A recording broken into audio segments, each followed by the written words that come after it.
मेरे प्रिय छात्र एवं छात्राओं, आज के इस ऑनलाइन क्लास में आप सबों का स्वागत है।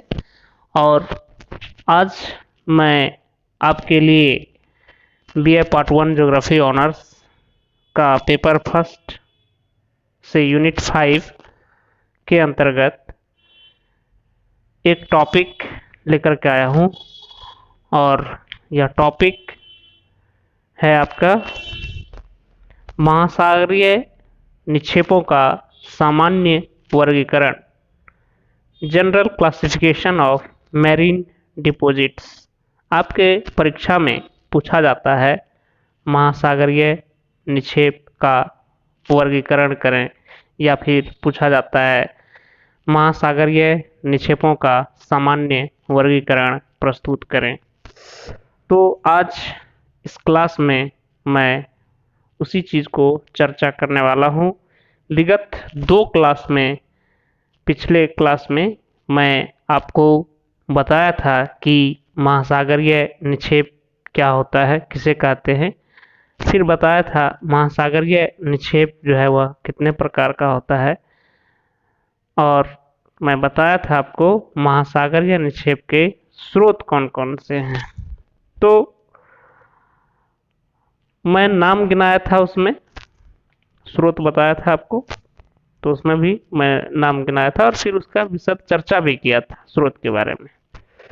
तो आज जो मैं बताऊंगा आपको, ये बताऊंगा महासागरीय निक्षेप का जो सामान्य वर्गीकरण है उसको मैं बताऊंगा। एक बार फिर से आपको रिपीट कर देता हूं कि महासागरीय निक्षेप जो है किसे कहा जाता है, इसको मैं रिपीट कर देता हूं। महासागरीय निक्षेप के अंतर्गत उन महासागरीय नितल पर अवसादों के रूप में संगठित रूप से या असंगठित रूप से जो पदार्थ मिलता है उसे महासागरीय निक्षेप कहा जाता है। अर्थात महासागरीय नितल पर अवसादों के जमाव को महासागरीय निक्षेप कहा जाता है। तो अब आइए कि महासागरीय निक्षेप का सामान्य वर्गीकरण को देखें। हालांकि इसका वर्गीकरण आप देखेंगे तो अलग अलग वर्गीकरण किया गया है। जैसे इसका वर्गीकरण आप देखिएगा तो कुछ लोगों ने स्थिति के आधार पर इसका वर्गीकरण जो है कई प्रकारों में किया है, जिसमें कि मरे और जेनकिंस जैसे विद्वान का वर्गीकरण उल्लेखनीय है। तो थोड़ा सा इसकी भी चर्चा कर देता हूँ। मरे ने सागरीय निक्षेपों को 2 प्रकारों में विभाजित किया, स्थलीय या भूमिज निक्षेप तथा अगाध सागरस्थ या पेलेजिक निक्षेप। इनमें से भूमिज निक्षेप महाद्वीपीय जलमग्न तटों तथा महासागरीय ढालों पर मिलते हैं, जबकि पेलेजिक निक्षेप महासागरीय तली में अधिक गहराई में मिलते हैं। पेलेजिक निक्षेप बारीक पदार्थों से निर्मित होते हैं तथा उनका रंग लाल या भूरा होता है, जबकि भूमिज निक्षेप मोटे कणों से बने होते हैं एवं उनका रंग नीला, पीला या लाल हो सकता है। उसी तरह से जेनकिंस जो है उसने वर्गीकरण प्रस्तुत किया। जेनकिंस ने सागरीय निक्षेप को भी 3 प्रकारों में विभाजित किया। अथाह गहराई के निक्षेप, दूसरा बताया छिछले जल के जमाव, और तीसरा बताया तटीय जमाव। तो इस तरह से उसने बताया था। सामान्य वर्गीकरण ही मैं आपको बताता हूं क्योंकि यही आपके लिए ज़्यादा महत्वपूर्ण है और इसे ही आप परीक्षा में लिखेंगे भी। तो सामान्य वर्गीकरण के तौर पर देखें तो महासागरीय निक्षेपों का एक सरल और समान वर्गीकरण जब प्रस्तुत किया जाता है तो उसको भी मुख्य रूप से 2 भागों में ही विभाजित किया गया है। एक भूमिज निक्षेप, दूसरा नेरेटिक निक्षेप। भूमिज निक्षेप के अंतर्गत फिर इसका 3 भाग किया गया है। पहला है तटीय निक्षेप, दूसरा है छिछले सागर का निक्षेप और तीसरा है भूमिज पंख। और दूसरा जो मैं बताया आपको नेरेटिक निक्षेप, इसका भी 3 उपभाग है। छिछले सागर का नेरेटिक निक्षेप, दूसरा गहरे सागर का नेरेटिक निक्षेप और तीसरा पेलेजिक निक्षेप। तो ये जनरल क्लासिफिकेशन में 2 भाग में बांटा गया। फिर से मैं रिपीट करता हूँ, भूमिज निक्षेप और भूमिज निक्षेप को फिर उपविभाग किया गया, इसका सब डिवाइड किया गया। एक तटीय निक्षेप, दूसरा छिछले सागर का निक्षेप और तीसरा भूमिज पंख।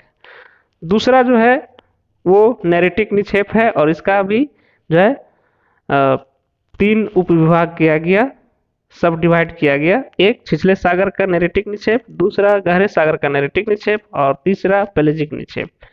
अब आइए कि स्थलीय या भूमिज निक्षेप किसे कहेंगे और इसके बारे में हम जानेंगे, स्थलीय और भूमिज निक्षेप के बारे में। तो स्थलीय निक्षेपों के पदार्थ मुख्य रूप से धरातलीय चट्टानों के विघटन तथा वियोजन से प्राप्त होते हैं, जिन्हें पवन, नदियां आदि परिवहन करके महासागरों में लाती हैं। इन पदार्थों में बजरी, रेत, पंख, ज्वालामुखी पदार्थ आदि तथा कुछ जीवों के अवशेष सम्मिलित किए जाते हैं। तट के तट से सागर की ओर इस जमाव में पूर्ण श्रेणीकरण पाया जाता है, अर्थात तट के पास बड़े तथा मोटे कण मिलते हैं तथा सागर की ओर इनका क्रम क्रमशः बजरी, रेत, सिल्ट, मृत्तिका तथा पंख के रूप में बदलता जाता है। इनका रंग जो है वह नीला, पीला और लाल होता है। महासागरीय धाराओं तथा लहरों द्वारा श्रेणीकरण में अव्यवस्था हो जाती है। गहराई के आधार पर भूमिज निक्षेप को 3 प्रकारों में विभक्त किया जाता है। पहला है गहरे जल के जमाव, तो यह 100 फेदम के नीचे मिलते हैं। गहराई के आधार पर अधिक से कम गहराई की ओर क्रमशः नीली पंख, लाल पंख, हरी पंख, मूंगे की पंख तथा ज्वालामुखी पंख पाई जाती है। तो अधिक गहराई से कम गहराई की ओर मैं बताया आपको कि अधिक गहराई में जो होगा वो नीली पंख होगा, फिर उससे कम गहराई में लाल पंख, फिर उससे कम हरी पंख और फिर उससे कम मूंगे पंख और सबसे कम गहराई वाला में जो होगा वो ज्वालामुखी पंख होगा। अब दूसरा है वह है छिछले जल के जमाव। तो छिछले जल का जो जमाव है उसमें 100 फेदम से निम्न ज्वार तल के बीच मिलते हैं, जिसमें बजरी, रेत, सिल्ट, मृत्तिका आदि पाई जाती है। तीसरा है इसका जो वह है तटीय जमाव। तो तटीय जमाव के अंतर्गत उच्च तथा निम्न ज्वार तल के बीच मिलते हैं, जिनके अंतर्गत बजरी, रेत, सिल्ट, मृत्तिका को सम्मिलित किया जाता है। विभिन्न प्रकार के भूमिज पदार्थों का जो है मैं आपको बताया इसके अंतर्गत कि किस तरह से गहरे, छिछले और तटीय जमाव का जो है अलग अलग जो है जमाव होता है, तो ये मैं बताया आपको। अब जो चर्चा है आगे वह है पेलेजिक निक्षेप। तो पेलेजिक निक्षेप के अंतर्गत हम चर्चा करेंगे महासागरों में मिलने वाले जीवों तथा वनस्पतियों के अवशेषों तथा कार्बनिक तत्वों के निक्षेप को, जो कि महासागरों में अधिक गहराई पर मिलते हैं, पेलेजिक निक्षेप कहते हैं। पेलेजिक निक्षेपों में विभिन्न प्रकार की पूज का वितरण सर्वाधिक मात्रा में मिलता है।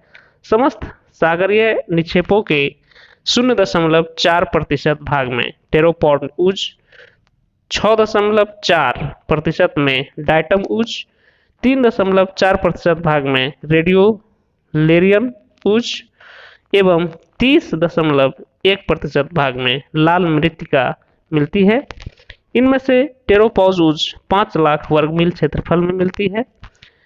ग्लोबिजेरिना ऊज का निक्षेप प्रशांत महासागर में 2.5 करोड़ वर्ग मील क्षेत्रफल में, अटलांटिक महासागर में 1.47 करोड़ वर्ग मील में तथा हिंद महासागर में 1.22 करोड़ वर्ग मील क्षेत्रफल में मिलता है।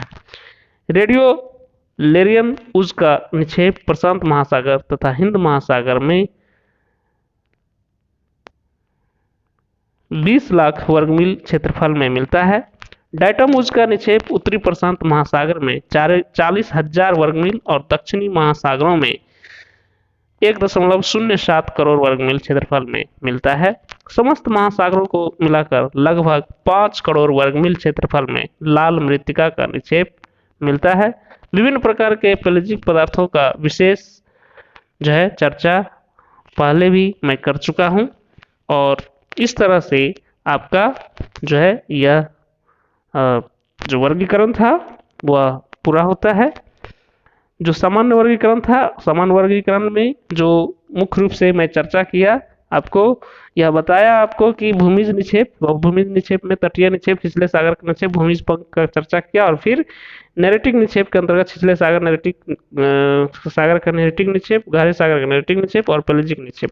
यदि इसको कुल मिला करके देखा जाए तो इसका जो अध्ययन किया जा सकता है वो स्थलीय या भूमिज निक्षेप के रूप में, और दूसरा पेलजिक निक्षेप के रूप में। तो पेलजिक निक्षेप जो होता है वो अंतस्थ गहराई का भाग होता है, वहाँ पर जो जमा होता है वह पेलजिक निक्षेप कहलाता है, जिसकी चर्चा अभी मैं किया था कि अधिक गहराई, महासागर की अत्यधिक गहराई में पाए जाने वाले निक्षेप जो होता है वो पेलजिक निक्षेप होता है। तो इस तरह से दो ही मुख्य वर्गीकरण के तहत मैंने आपको ये बताया। तो उम्मीद करता हूँ छात्रों कि इस टॉपिक को आप भली भांति समझ गए होंगे, और जो भी समस्या होगी आप डिस्कस करेंगे, फिर इस पर मैं चर्चा तब आपसे करूँगा। तो मिलता हूँ फिर आपसे एक नए टॉपिक के साथ।